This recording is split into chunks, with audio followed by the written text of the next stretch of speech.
Welcome to The Explainer. Today, we're digging into a brand new IRS system, one that's creating a whole new digital verification layer for energy-efficient products.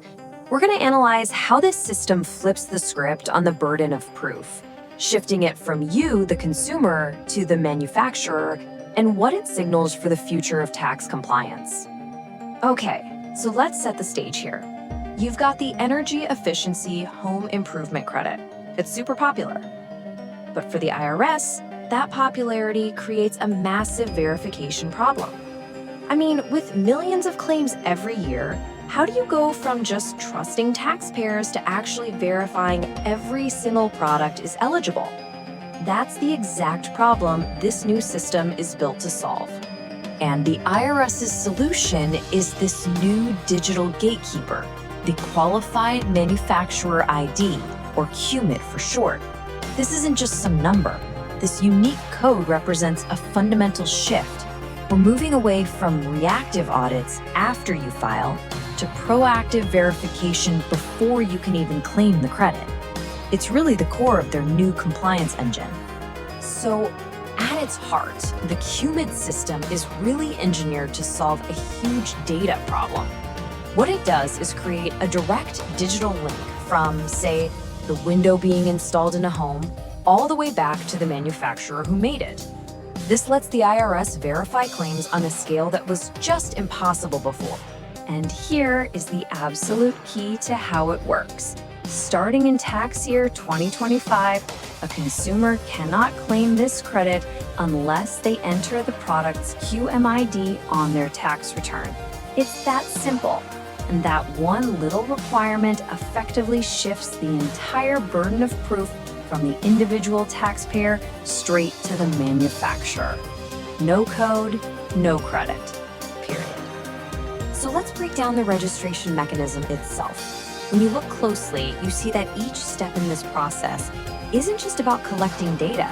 No, it's designed for a very specific verification purpose, and it really reveals the underlying logic of the whole system. The entire system is built on a really clear three-step framework. First, prove who you are. Second, declare what you make that qualifies. And third, provide actual proof that you make it.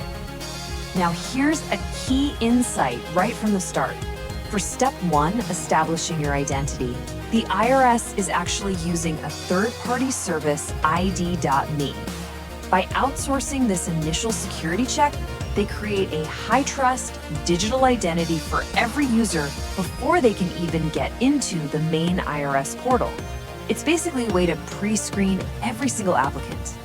Step two is where you really see how granular this system gets. A manufacturer can't just check a box that says, "We make windows." Nope. For products like windows or heat pumps, they must specify the precise geographic climate zones where that product actually meets the ENERGY STAR requirements. This tiny detail tells you the system was engineered from the ground up to handle complex regional energy standards. And then for step three, the proof they ask for is intentionally practical. The IRS isn't asking for complicated financial audits or anything like that. They're asking for existing business documents, stuff like product spec sheets, marketing materials, certifications.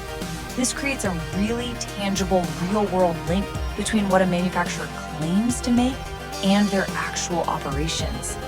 Okay, so once the IRS gives a provisional okay on the application, the manufacturer gets to the final stage. And honestly, this might be the most interesting part, actually generating the ID code.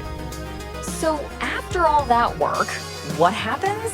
The system just presents you with a single, randomly generated 4-digit QMID. This is going to be your company's official identity for this tax credit. But here's the interesting little twist. You don't actually have to take it. This simple 4-digit code is what's going to show up on product labels and all the documentation. For your customers, this is the key that unlocks that tax credit for the entire 2025 tax year. And check this out, this regenerate once rule. This is a crucial one-time only decision. A manufacturer can accept the first code they're offered, or They can choose to roll the dice just once and get 5 new random options to choose from. But that's it. The decision is final. It's this seemingly small feature that reveals a deliberate bit of user choice baked into an otherwise rigid system. But this 4-digit QMID, well, that's just phase 1. When you really analyze this, the biggest insight isn't what the system is today, but what it's clearly designed to become. This slide lays out the strategic roadmap perfectly. The system is explicitly designed to evolve. That 4-digit manufacturer-level QMID for 2025 is just a stepping stone. The goal is to move to a highly specific 17-character product identification number, or PIN, for 2026 and beyond. We're talking about an exponential jump in how detailed this verification gets. So the key takeaway is this: the current QMID system is just a temporary bridge. The long-term vision is a massive database that lets the IRS verify every single individual product model. This is a strategic shift from, low-resolution checks on the manufacturer to high-resolution product-specific compliance.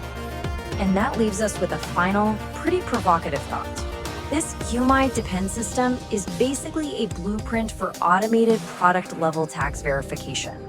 So as this capability is proven and expanded, you have to ask, how might this exact model be applied to completely reshape compliance and verification for other, more complex business tax credits in the future?